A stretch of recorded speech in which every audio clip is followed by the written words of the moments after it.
نحمدہ ونصلی علی رسولہ الکریم اما بعد السلام علیکم ورحمۃ اللہ وبرکاتہ۔ ربی زدنی علما ورزقنی فہما ربی اشرح لی صدری ویسر لی امری واحلل عقدۃ من لسانی یفقہوا قولی آمین یا رب العالمین۔ الحمدللہ 24واں روزہ ہے آج، اور 24ویں پارے کے عملی نکات لے کر آپ کی خدمت میں حاضر ہوں۔ سورہ زمر کنٹینیو ہوتا ہے۔ اللہ کے رسول صلی اللہ علیہ وسلم کو مخاطب کر کے جو نکات اللہ رب العالمین نے ہم کو عمل کے لیے دیے ہیں، ملاحظہ فرمائیے۔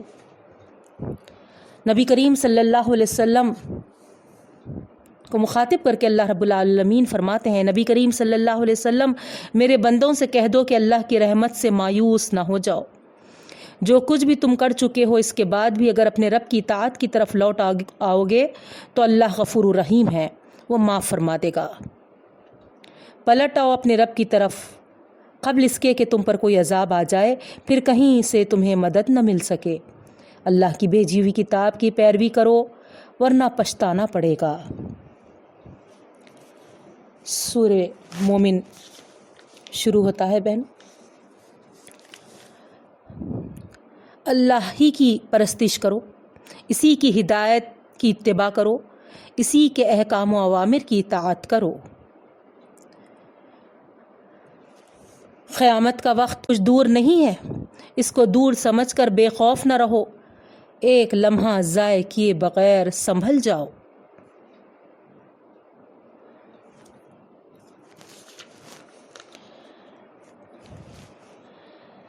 اللہ کی راہ میں کام کرنے والوں کو اللہ تعالیٰ جن عملوں کو اپنانے کا حکم دیتے ہیں، صبر سے کام لو اور صبح و شام اللہ کی حمد و تسبیح کرتے رہو۔ اللہ تعالیٰ فرماتے ہیں ان دونوں کو عمل میں لانے سے اللہ کا کام کرنے والوں کو ان کی راہ میں جو مشکلات پیش آتی ہیں، ان سے مقابلے کی طاقت پیدا ہوتی ہے۔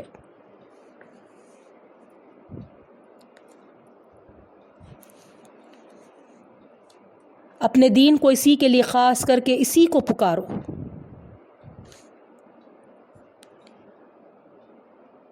پھر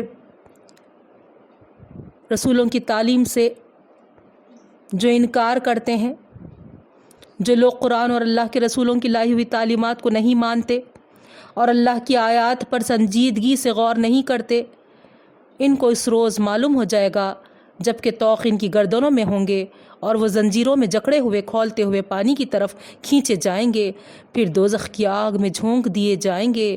اس وقت ان سے پوچھا جائے گا، اب کہاں ہیں وہ ہستیاں جن کو تم اللہ کے ساتھ شریک کیا کرتے تھے؟ تم تو غیر حق پر مگن تھے اور اسی پر اتراتے رہے۔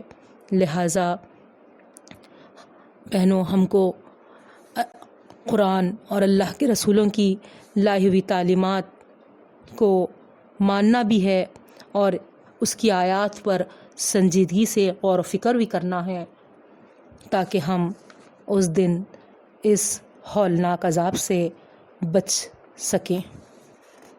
پھر حامیم سجدہ شروع ہوتا ہے بہنوں۔ اس میں رب العالمین فرماتے ہیں یہ کتاب اللہ رحمان و رحیم نے نازل کی ہے، اس کتاب میں ہر بات کو واضح طور پر بیان کیا گیا ہے۔ جو لوگ اس کو نہ مانیں گے ان کے لیے تباہی ہے، اور جو لوگ اس کو مان کر اس کے مطابق عمل کریں گے ان کو ایسا اجر ملے گا جس میں کبھی کمی نہ ہوگی۔ سو اس کے مطابق ہم کو عمل کرنا چاہیے۔ پھر قیامت میں اللہ تعالیٰ کے دشمنوں کو جب اللہ کی عدالت میں گھیر کر لایا جائے گا اور اگلی پچھلی تمام نسلیں بیک وقت جمع کی جائیں گی، اس وقت خود ان کے کان، آنکھ اور جسم کی کھالیں ان کے خلاف گواہی دیں گی کہ وہ دنیا میں کیا کرتے تھے۔ یہ لوگ دنیا میں یہ سمجھتے رہے کہ ان کے بہت سے اعمال کی اللہ کو خبر نہیں ہوئی، ایسا سمجھ لینا ہی ان کے لیے خسارے کا باعث بن گیا۔ ان کا ٹھکانہ دوزخ ہوگا اور ان کی کوئی معذرت قبول نہ ہوگی۔ لہٰذا اپنے اعضاء سے ایسے عمل کروائیے کہ حشر کے دن ہم کو کوئی وہاں پر نقصان اٹھانا نہ پڑے، نہ ندامت کو دیکھنا پڑے۔ پھر رب العالمین ان لوگوں کے تعلق سے یہاں بیان فرما رہے ہیں جن لوگوں نے اللہ کو رب اپنا مان لیا اور اس پر ثابت قدم رہے۔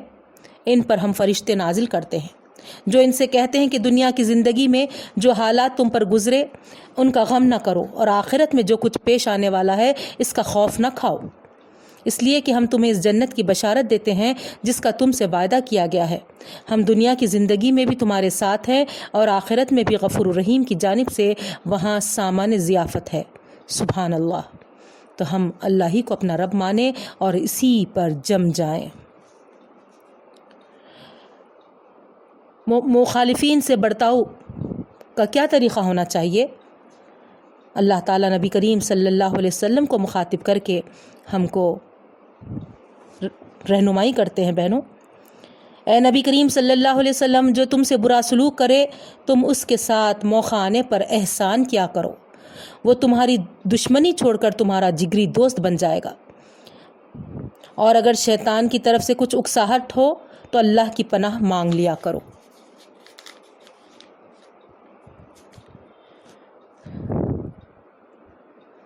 پھر 24ویں پارے کا اختتام اس بات پر کہ جو کوئی نیک عمل کرے گا اپنے ہی لیے اچھا کرے گا، اور جو بدی کرے گا اس کا وبال اسی پر ہوگا۔ رب العالمین سے دعا ہے کہ ہم کو نیک عمل کرنے کی توفیق عطا فرما، ہر بدی سے ہر برائی سے ہماری حفاظت فرما۔ واخر دعوانا ان الحمد للہ رب العالمین۔ سبحان ربک رب العزت عما یصفون وسلام علی المرسلین والحمد للہ رب العالمین۔ انشاءاللہ العزیز کل آپ کی خدمت میں 25ویں پارے کے ساتھ حاضر ہوں گی۔ اللہ حافظ۔ دعاؤں کی گزارش۔ السلام علیکم ورحمۃ اللہ وبرکاتہ۔